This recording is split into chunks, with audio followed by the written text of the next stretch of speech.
Hello and welcome to Bar Afrique, the podcast where we tell the unexplored stories of African independence. I am your co-host Lynn, and Sarah is joining us from London. Hi, Sarah. Hi, I am joining from How London. are you? I'm good. I would like to do all my episodes virtually now because I put on this t-shirt because you can see my top half, and then I have like my gym clothes on the That bottom half. that was me last time you recorded in person. I put on a top and I still had my pajama shorts on. It's wonderful. It's great. But I'm happy to be here, excited for your story. Thank you. But joining me in person today is my lovely friend Malika. Hi, Malika. How are you? Hi. Oh my gosh, I'm so happy to be here. I actually listen to so many podcasts, so it's so funny that I actually get to be on one. I'm so happy to have you here. Tell the people who you are a little bit. So my name is Malika. I actually met Lynn, we met a couple years ago, but then I left for Yeah. 2 years and we kind of reconnected like this summer. Yeah. And yeah, I'm a student and yeah, just happy to be here. Grew up in South Africa. Moved back to Montreal like 8 years ago. And yeah, I'm so that's happy to have you me. here. Malika, where in South Africa did you grow up? Yeah, I grew up in Johannesburg actually. Yeah. Me too. No way. Stop. I grew up in Johannesburg. Okay. I grew Wait, up so in Foynes. how long were you there for? 10 years from like 2000 and from like 2000 to like 2011, I want to say. That's actually crazy. What school did you go to?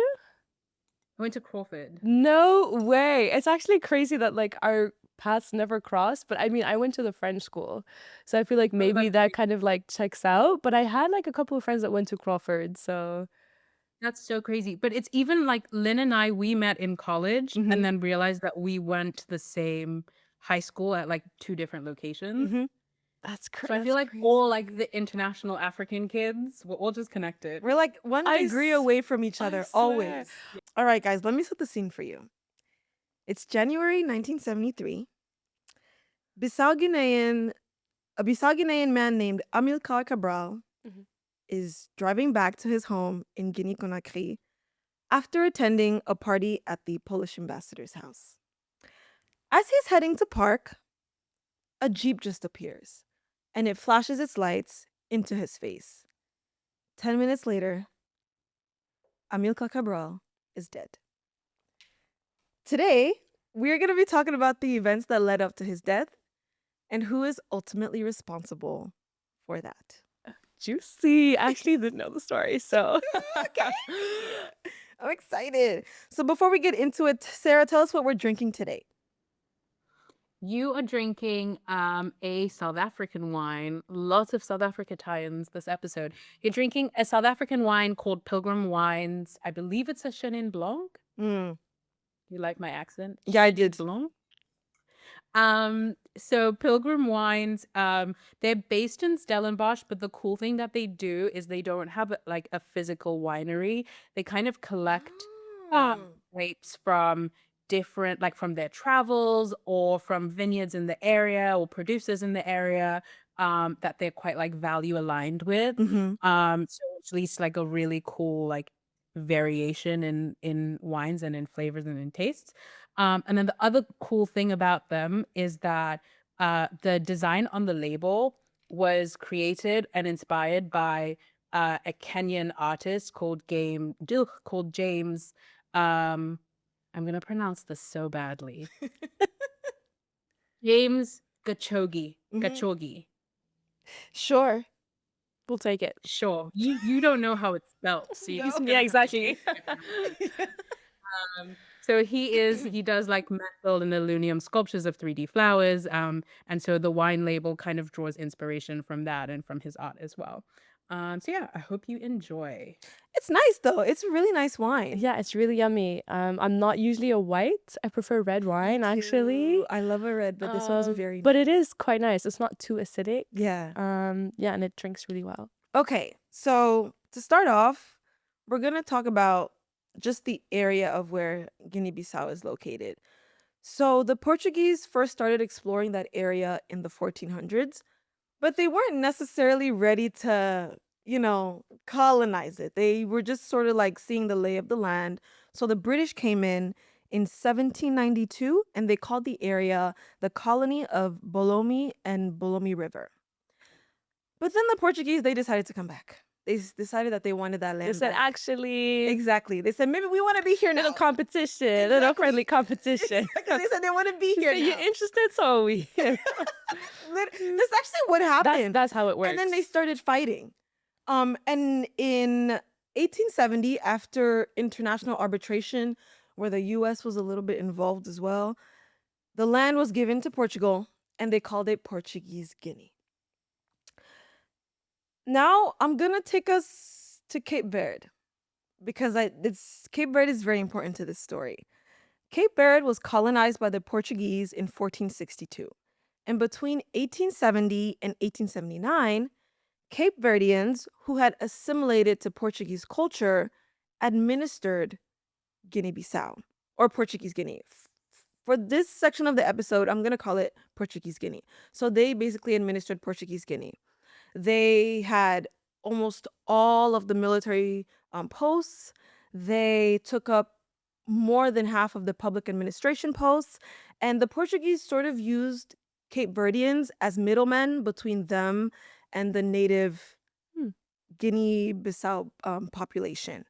It was also a way, having the Cape Verdeans in this role was also a way for the Portuguese to prevent a native elite from emerging in Mhm. Guinea-Bissau, in Portuguese Guinea.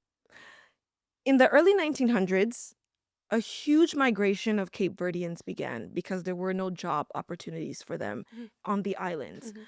So, and a lot of them went to Portuguese Guinea. They went to other places like the US, Angola, Mozambique, but Guinea-Bissau was definitely the place that took in the most Cape Cape Verdean Verdeans. migrants. Mhm.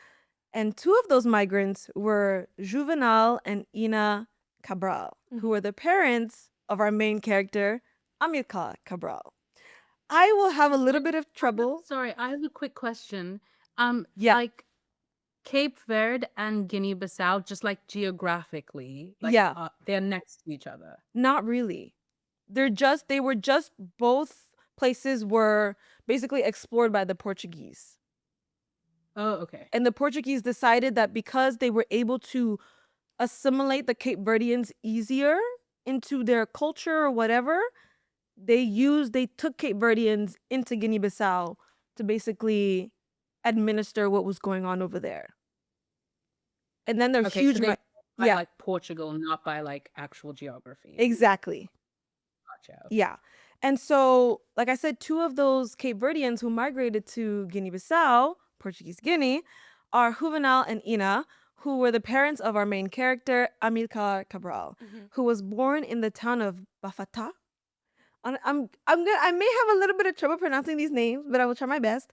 Bafata and he was born on September 24th, 1924. However, at the age of 8, his dad moved him and his younger twin sisters back to Cape Verde.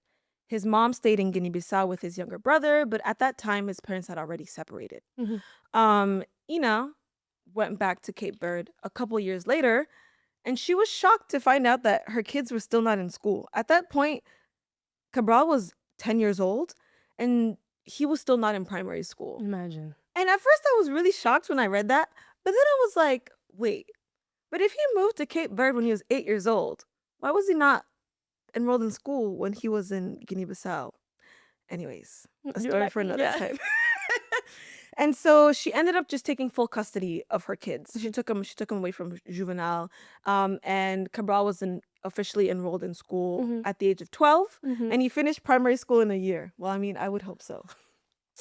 But because she took all her kids in, she was struggling financially, Mhm. and their father provided little to no support. Mhm. Like he gave no child support.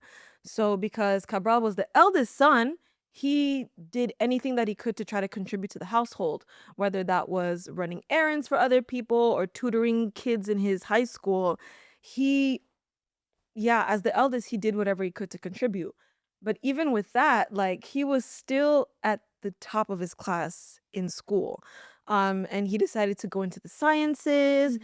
And it was also reported that he was a really good writer, a really good poet, which is definitely seen in like his speeches later on in life. Mhm. Um, and because of that, he was able to win a scholarship to go study in Portugal after secondary school. Okay. I know, right? Like this guy, Something we have in common. there you go. Because she did study in Yeah. Portugal. That's I did a true. master's there for 2 years. So There you yeah. go. Look at you. Look at those timelines. But Cabral's time in Portugal was very, very formative for him, especially in terms of his like interest in nationalism and, African independence. And so he arrived in Portugal in 1945, and it was the same year that the Charter of the United Nations was signed. Mhm. And one of the articles in that charter was Article 73 that basically affirmed the inalienable right of people to self-determination. And that particular sort of article sparked a light bulb in Cabral's mind in terms of like the relationship between collective identity and sovereignty. And it sort of affirmed to him that colonialism was just an interruption in colonized people's history Mhm. and not their entire history, Mhm. which I think is like very, very cool.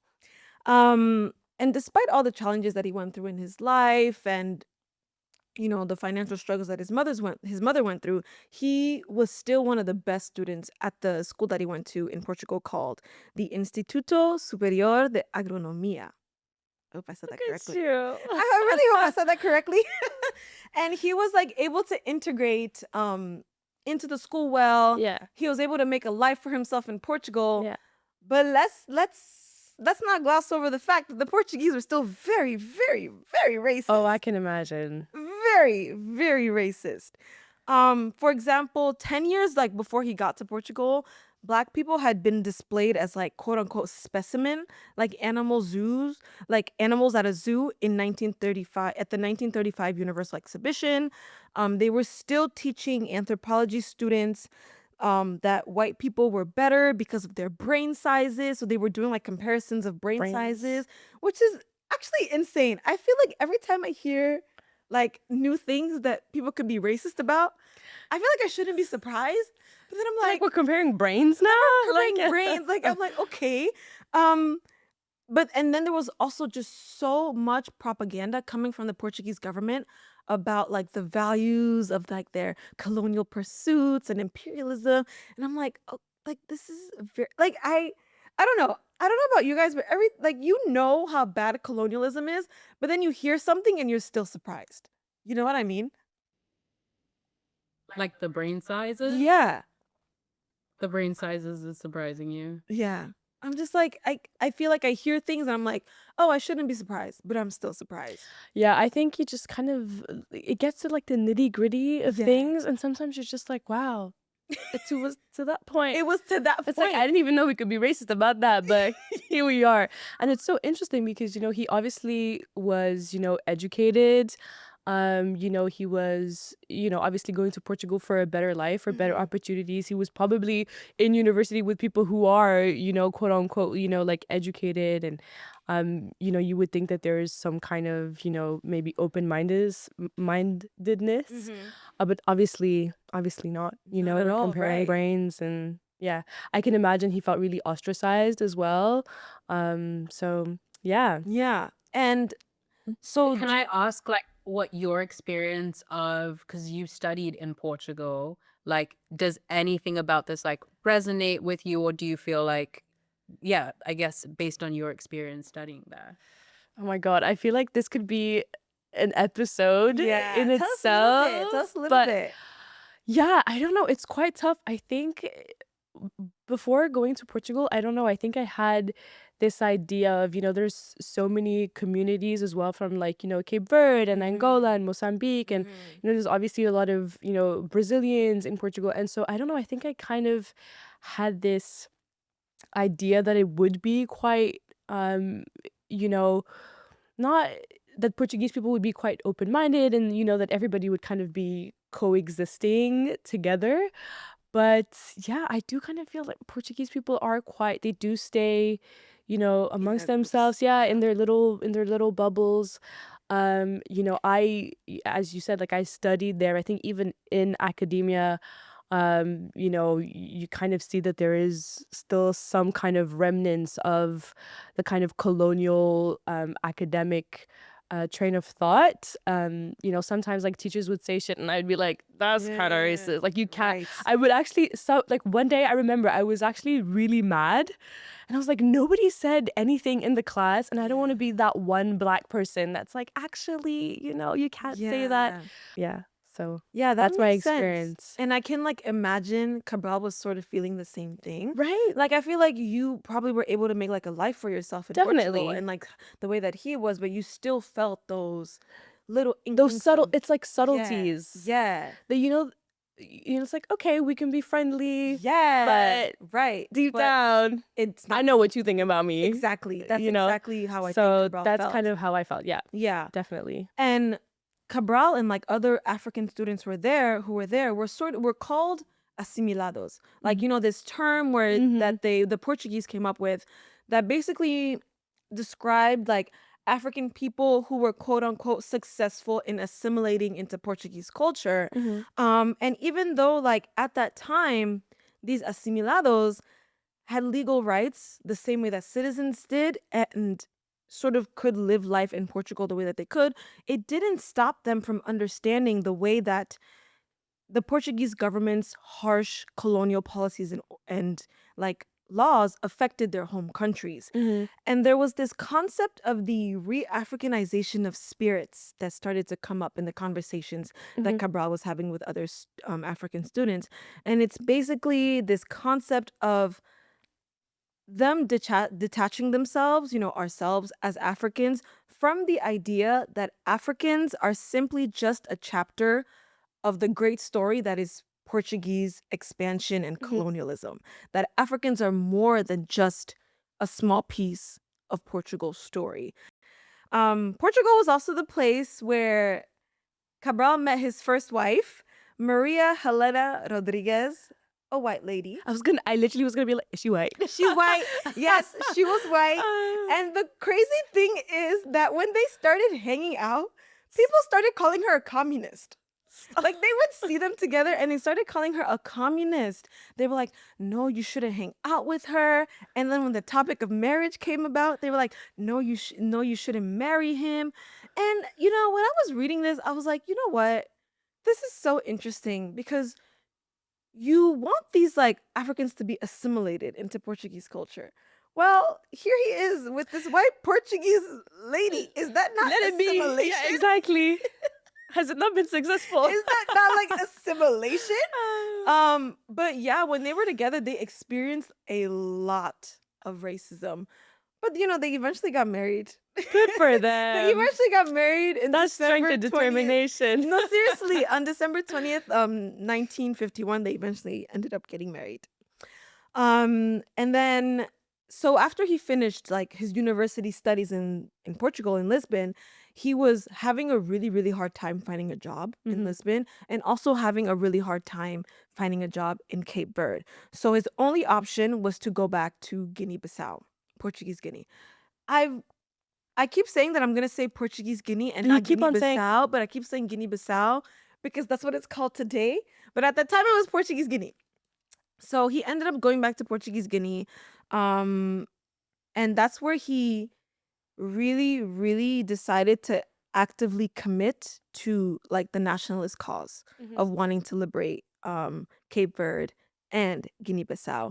And that's where the creation of the African Party for the Independence of Portuguese Guinea and Cape Verde, the PAIGC, came about. But we'll speak on that a little bit later. It's so interesting that he kind of saw that in like both in Cape Verde and in Portuguese Guinea. I think that's really interesting. It's really, That it was and like a it's very conjoint. as for sure, It's especially so, yeah. because of like his parents were Cape Verdean. Yeah. So for He- him, it wasn't just enough to think about it in terms of just Cape Verde or just Guinea. Yeah. I think For him, that's it was really like interesting. those two, their liberations were Yeah. very, very connected. Yeah, and also very intertwined, well, important. obviously, Absolutely. because of the history.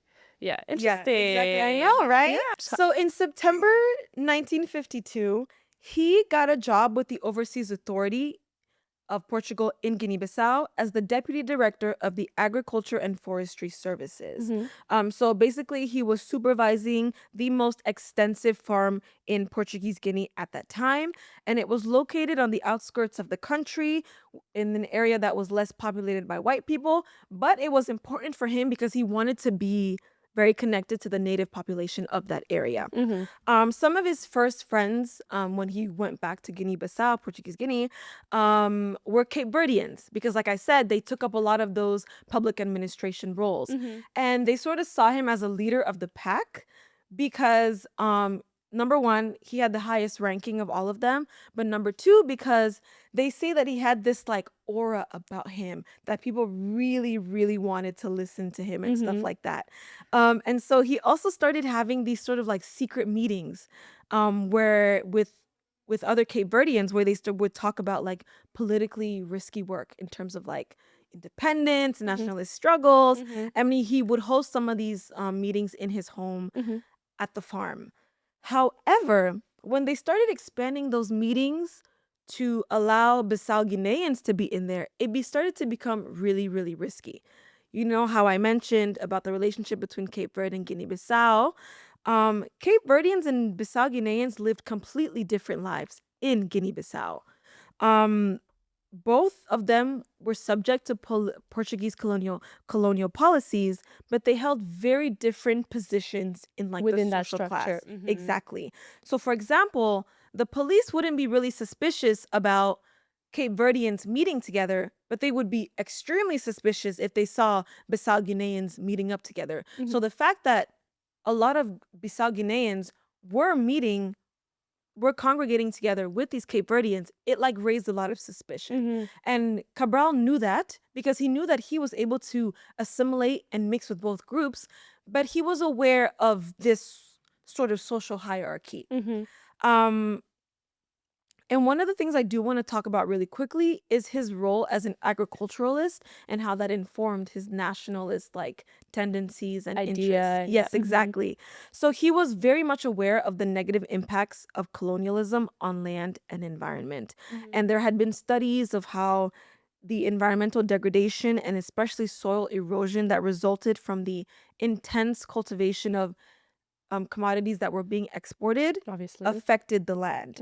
And so in 1947, there was the first ever agricultural census that was done in collaboration with the Food and Agriculture Organization of the UN. And Cabral used that as a way to mobilize the population in these lands. And he saw that as an opportunity to learn about the social and geographical conditions of these different regions. And what he learned is that the people who depended on farming and agriculture, a lot of the challenges that they were facing were caused by the colonial means of production. So basically, everything that wasn't going well for these people that were farming and doing agricultural work was because of the Portuguese. So for him, he found that as another way in for them to see that the Portuguese being here is not good It's for not you. cutting it. It's not cutting it. It's not Yeah. good for you. And he was basically living a double life for a really long time, you know, working for the colonial authorities Yeah. as, you know, the deputy director of this farm, but also hosting a lot These of clandestine these clandestine meetings, right? Yeah. But not too long after the publishing of the report with the FAO, Mhm.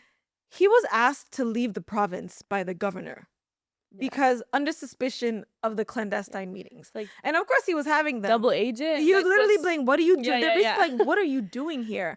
And so to wrap this up a little bit, this first part, he was given an ultimatum. Either you stop having these meetings or you go to jail. And that's where we'll stop the first part. The Portuguese, they did a lot. They did a lot. The Portuguese. They're on the down low like that, but they did a Them and lot. The Belgians are on the down low, Hey. but we have to be. Okay, the Belgians are not on the down low. They're not They on were the down up low here. now. I feel like no, but I feel like there's been a lot of focus on like France and England Definitely. that like the other places sort of got to skirt away, like not get away with, but sort of continue Like in the to be- shadows, kind exactly, of. to be Yeah, on, not like, as. a low radar. No, but definitely, I think Portugal definitely has. Portugal did its thing. Yeah, no, definitely. Oh man. Okay, we are back. We are talking about Emil Cabral, who we learned at the beginning of the episode was murdered. And we are trying to find out who murdered him. So before the break, we spoke a little bit about where he's from, how he was Bissau-Guinean, Yes. but not Guinea-Bissauan, but Bissau-Guinean. Yes. Nice Moved try. to Portugal. Moved to Portugal, met his wife Maria, A white came lady. back to Guinea-Bissau, and was kind of being like playing for both teams, being a little bit of a double agent because he was working for the colonial government. His 9 to 5 was for the colonizers, but his 5 to 9 was Exactly. for, That on the down low that is for the exactly what movement. that was. That's literally what that was. His day You job? described it so well. His happy hours were he was in those meetings during his happy hours. I know. And he went to work and then left work and was like, okay, let's take them down. Exactly. No, let's see. That's exactly what he did. Oh man. But but before we ended, he was forced to make a choice by the FAO, who's the, what is it? Food and Agricultural So he was forced to Organization. make a choice by the governor of the province that he was living in. Oh, on like which team he was on. Yeah. They were like, pick. Yeah. Either go to jail Either go to jail or you stop. or stop. I have to say, it's a lot of pressure having to summarize. Because I was like, I'm here and I'm listening, but I feel quite like put on the spot. Like, have I understood? Yeah, exactly. Like, have you actually been listening? Active Okay, listening it's or like, I passive feel like a listening, little bit like Sarah? I just did like a quiz or something. You did so well. No, Honestly, you did really well. Yeah, I was paying attention. Yeah. How are you both feeling about where we are at this point in time? good. I'm I'm good. following. Yeah. Yeah. So I'm Let- excited. This is actually like an African murder mystery. It's, basically, it's so interesting. as Sarah said, we left off on the ultimatum. The governor told him either you stop having these meetings or you go to jail. He said, I will not stop having these meetings. But instead of sending him to jail, they expelled him out of the country. They said, you know what then? You just need to leave. hmm They said, you need to get out of this country. And they only allowed him to come back into the country once a year to visit his family. Oh, I know, right? Elena. But then the ultimatum was useless because he didn't even end up going to jail. They just told him to get out. And the first time he came to visit was in 1956. And during his first visit, he created the Partido Africano para Independencia. I really hope I said that. well. Bravo. Gracias. Gracias, girl. Obrigado. Obrigada. Obrigada. And this political party would eventually turn into the PAIGC, what I talked about a little bit at the beginning. And then his second visit was in 1959. So, I don't know, guys. I feel like he didn't really care about his family that much because the way that he separated those visits is so interesting. The first time he visited was 1956 and then 1959. I'm so curious. Also, during those 3 years, did things continue back home, like back in Guinea-Bissau? Like, did he have like little minions that kind of continue? He had little minions. I think Right? at that point, and I need to check my sources, guys, but he may have been in Guinea-Conakry at that point. Oh, damn. Okay, because I was wondering, like, did he go back to Portugal? Yeah. Or... Okay. But I will check That's my really sources for interesting. y'all. So during his second visit in 1959, that's when he like sort of congregated all of his aides, all of his allies. Officially. Exactly. And was like, guys, we need to re-strategize. We need to figure out how we are going to take this Portuguese empire down. And so they re-strategized, they reorganized, and he told some of his aides and allies that they needed to seek refuge in places like Senegal, Guinea-Conakry, to be able to really figure out how we're actually going to do this. And 1959 was where the proper foundation for the African Party for the Independence of Portuguese Guinea and Cape Verde was created. The PAIGC, which is how I'm going to refer to them from now Yeah, on. because what a mouthful. No, it's actually a long-ass It's name. a lot. Pagic. Pagic. Pagic. Yeah. No, actually that works. The Pagic. Just an option. That's true. It's a good option. And for a second, I want to sort of talk about Cabral's philosophy on independence and nationalism and sort of like that struggle. So he believed that diplomacy should be the primary action when it comes to gaining independence. He believed that continuous military action wouldn't win a war alone, and that in theory, it could go on for decades. And he wanted to avoid going that military route exclusively, a little bit because of like self-interest, because he thought that like if that happened, the leadership of the movement would be given to the military and that he would sort of fall into like a secondary position. Yeah, he's like, So it was a I little kinda bit want of the props self-interest. though, He kind yeah. of wanted to still be at the top of like, the movement of and the movement. the whole liberation. And Exactly. he still wanted the props. He wants to be a little bit of Fair the enough, props. fair Like, enough. and like if they went the military route, of course the military would sort of take over Yeah. and his position would be lowered a little bit. Mhm.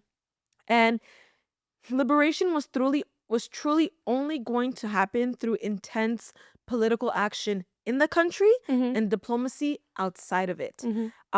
And because international aid was very crucial to the PAIGC, during the War of Independence, which happened between January 1963 and September 1974, when they finally got independence, Mhm. Cabral did a lot of traveling, did a lot of diplomatic activities, trying to raise funds like for their struggle. Mhm. However, the challenge in this was that in order to attract as much attention as possible, he sort of had to get cozy with Western countries and get cozy with Eastern countries. So he sort of had to find the balance between that and sort of figure out what that looks like. Yeah. But in like the way that he would present himself in the cause for Guinea-Bissau, he still used a lot of Marxist leaning and communist like language. Ideologies Yeah, and exactly. language, yeah. So he was still very much that while trying to like sort of balance his relationships with both Western countries and Eastern countries.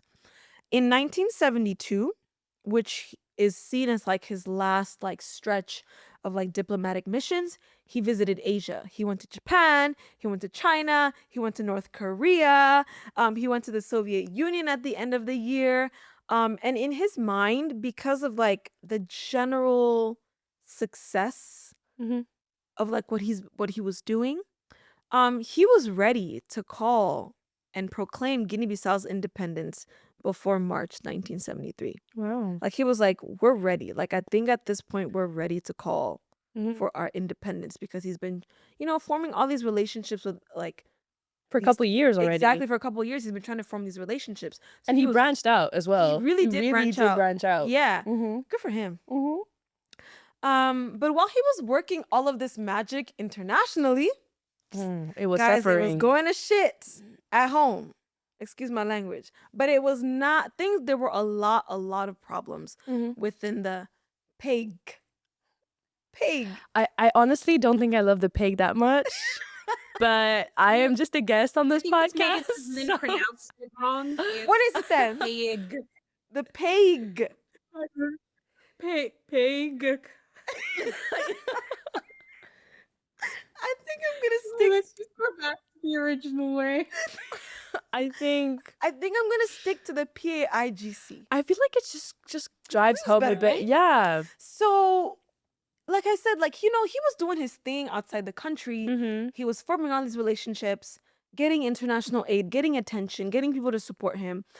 But in the country, things were not really working out Mhm. within the party.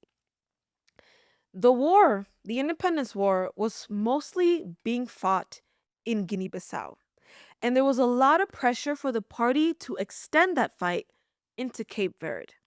But the Bissau-Guineans in the party were saying that if we are going to do that, the Cape Verdeans need to contribute. Like they need to put like their own efforts into As making well. sure that they also get independence. But we're running into the same issue that we talked about before. Cape Verdeans did not see themselves as colonized people. Mm. Since the beginning that the Portuguese sort of told them, you're a little bit better than the Bissau-Guineans. They felt like they had really assimilated into Portuguese culture. They did not, in their minds, they were not colonized. Yeah. Is there a reason why? Like, what's driving like the difference in like? I guess it's hard to Mhm. ask from the Portuguese perspective, but like, what's driving the difference in treatment? What I'm thinking is driving in treatment is sort of like the fact that in the 1800s, the Portuguese used the Cape Verdeans as sort of like the watchers and like the authority over the native Bissau-Guinean populations early on in the 1800s. So they had that sort of like, Status and that status, that yeah. power Mm-hmm.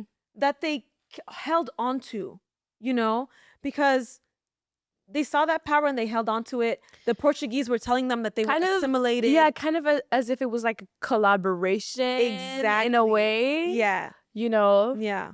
I So they think. sort of saw themselves in a different way Yeah. than the Bissau-Guineans. Mm-hmm. But one thing that Cabral really believed and affirmed is that they had to get away from that mentality. Like, it had to change. And that just because the Cape Verdeans weren't like subject to the native laws the way the Bissau-Guineans were, or that they were given Portuguese citizenship, did not mean that the Portuguese saw them as equals.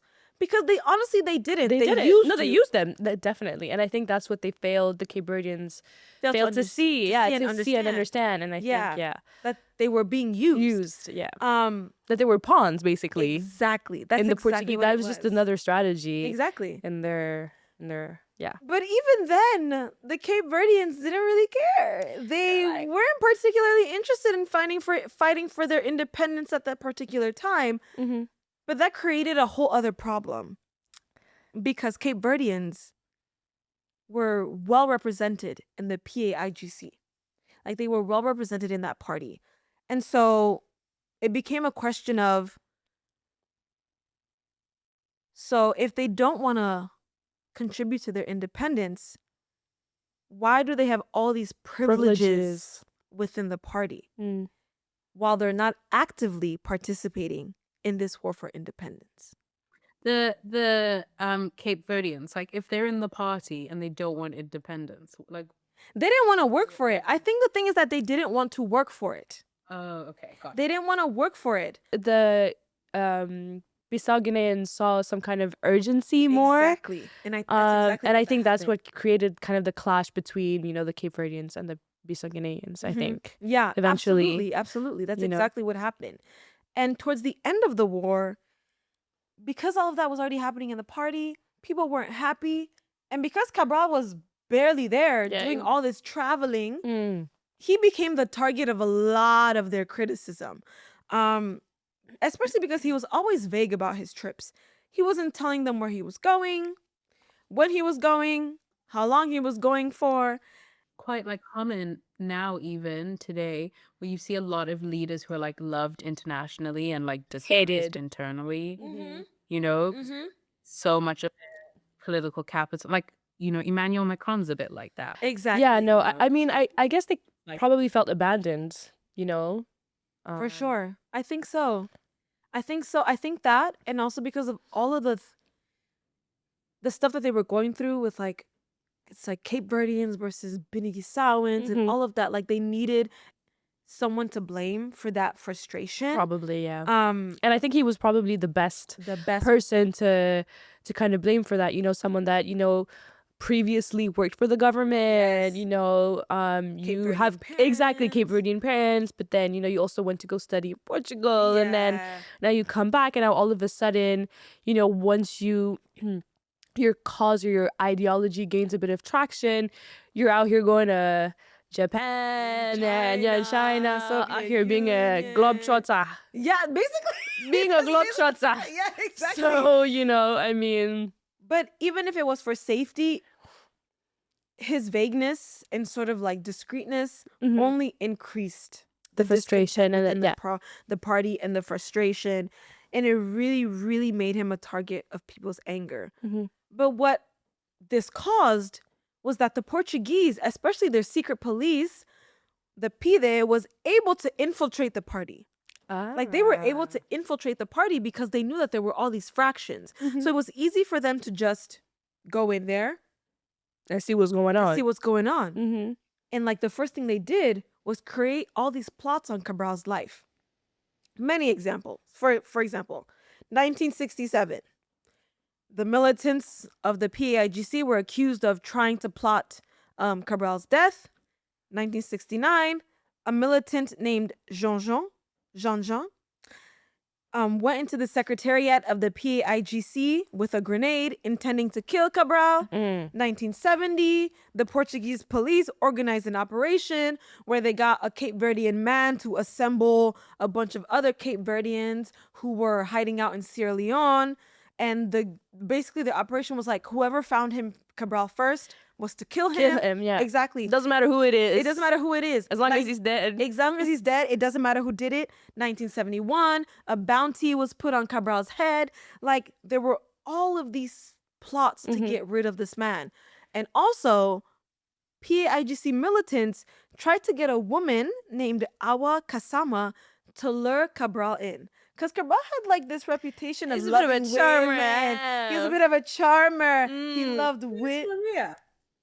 Oh yeah, he had divorced Maria at that point. He divorced Maria. They have kids, do you know? Yeah, he had like left Maria. And you know what? I tried to get more information about Maria. that, but I couldn't find more information about Maria. I was quite invested. I know he only mentioned her once, but I was You wanted Maria to come back again. He was known, being a womanizer, liking women, being The attention, charming, getting yeah. the attention. But then Awa, like, she refused. She was like, I'm not doing that. But when she tried to warn him, they shot her. Oh no. Yeah, they killed her. Oh bless her. I know. R.I.P. for not luring him. Yeah, because she had refused to do that. And she had tried to warn him, but these militants found out that she was trying to warn him, and they killed her. Can you imagine? Shame. And he knew about all of these things. Like, he knew that people were coming after him. He knew that his life was at risk.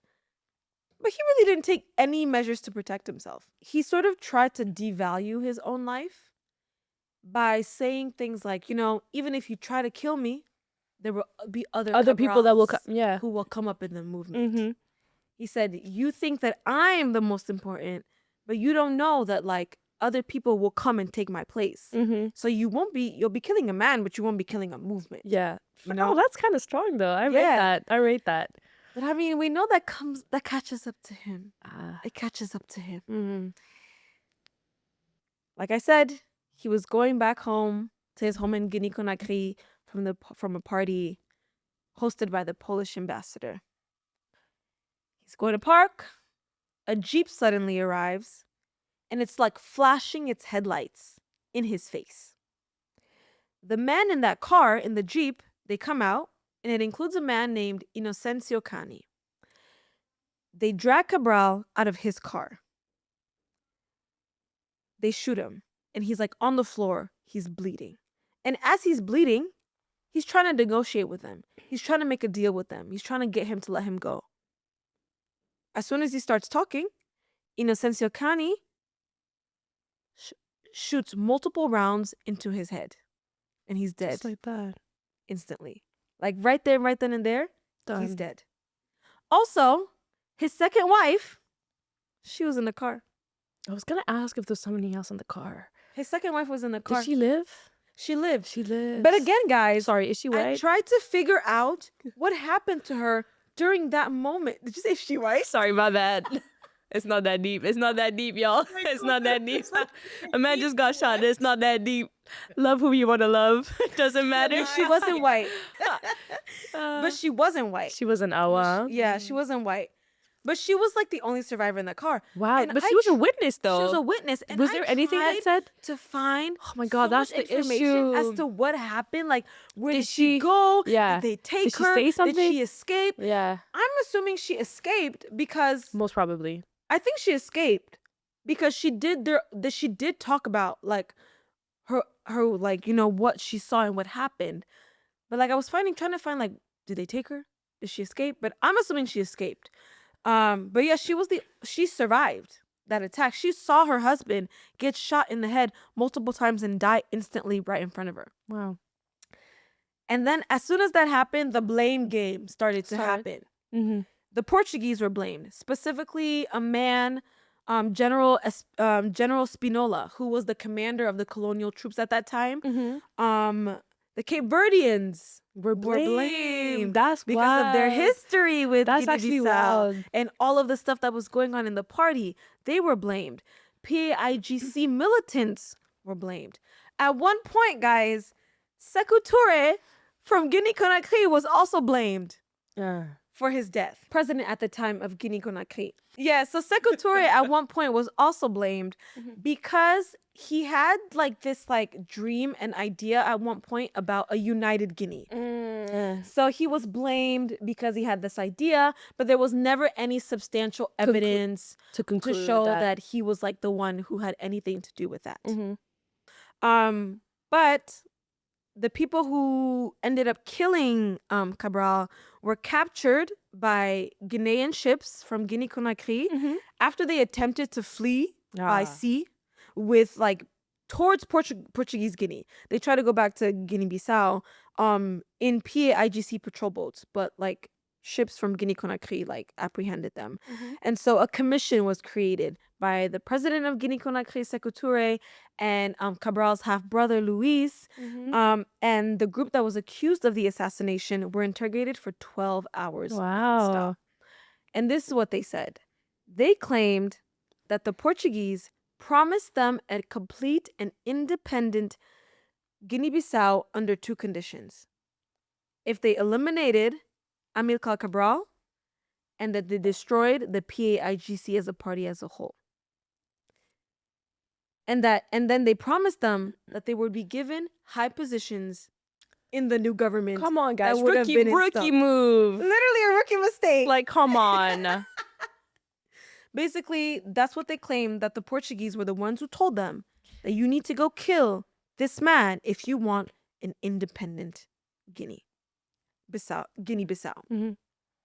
But after that commission, the group they went to trial and they were killed. You see? Ha. They ended up getting killed. You also And- used. What? Yeah, they killed them. The group that was Like accused. executed or Executed, they yeah. just die. No, they executed them. Okay. Yeah, they were Okay. literally executed. And then they also ended up executing other like people in the party that they felt that were allies to like that That could whole operation. create another kind of Exactly. They ended up executing liberation a whole party. a whole other group of people within the party. But I mean, Guinea-Bissau ended up getting its independence in September 1973, and it was officialized in August 1974. But Cabral's assassination was a huge, huge blow to the plan of the party. Because like let's think about it. Like Cabral had sort of founded this party in his image. A man born in Guinea-Bissau by Cape Verdean parents who spent a lot of time in Cape Verde, in Portugal, and being in like community with Cape Verdeans. So the PIGC was made in that image. But he was kind of the perfect, I guess, like person to bring that ideology forth. Yeah. Exactly. He was like the perfect person for that. Yeah, he was like, I am the product of the intersection Both of all these of these. nations. Yeah, Exactly. So he was kind of like, it works, and this is why. And he created it with the idea that liberation was only going to come to Guinea-Bissau if Cape Verdeans also got their independence, and Cape Verdeans would also get their independence if Guinea-Bissauans, if Bissau-Guineans got their independence. And I think the Portuguese sort of felt threatened a little bit by that. probably, definitely. Yeah. Yeah. I think they felt threatened by that, especially because of the way that they used to use the Cape Verdeans in Guinea-Bissau. So this sort of like connection and mending of these two nations felt really very- strong and really threatening. yeah, Definitely. very, very threatening to the Portuguese. Yeah. Yeah. Unfortunately. Unfortunately, for these people that they killed them, it didn't work. But Cape Verde eventually ended up getting its independence in 1975 through its own faction of the PAIGC. Interesting how it was 2 years later. Yeah, it was 2 years later. Yeah. Yeah. But Lynn, like, do you 100% believe, like, as someone who's researched this whole story, Yeah. like, do you 100% believe the final, I think, verdict, I guess, on that this group of militants hired by the Portuguese and that like no one else is involved. No. So I what do you think? Like as the person, I guess I who think researched this the most, Like three your of us, gut like what do reaction, you like your I gut think feeling. I think there were other people involved, but we don't know that. I swear to you guys, when I was researching this, I was like, there's no way that these guys just decided to kill him because the Portuguese told them to. Like there has to be Another kind of another agenda. agenda Mm. somewhere. Mm. I couldn't find anything. But I do believe the Portuguese had a hand, but I do also think that it's way more. Then just okay, we're gonna give you a We're just gonna high give you, position, and they and just then accepted that like that. I think there must have been something else that we just don't know. Yeah, That's how I I feel. agree. And I don't know if it's just like having fundamental distrust of like anything you hear, but Mhm. like I do think that I hate to come for my guy Secretary, right? Yeah. But like being like, oh, Secretary didn't do it, but he's the guy who like caught everyone who did it and interrogated them for 12 hours. I'm Yeah. like, okay, Yeah. you know, I completely agree. Like it was very premature of these people to kill him like that, particularly because independence hadn't even been but yeah, it wasn't even on the table really, not or yet. yeah, It wasn't yeah, on the table yet. yeah. But yes, guys, Fascinating. yeah, I guess you guys could tell us what your, opinions are, what your ideas are. But thank you so much for joining us for this story. Thank you, Malika, for being Thank you so much for here. having me. This was so fun. Oh my god. Sarah, thank you for joining all the way from London.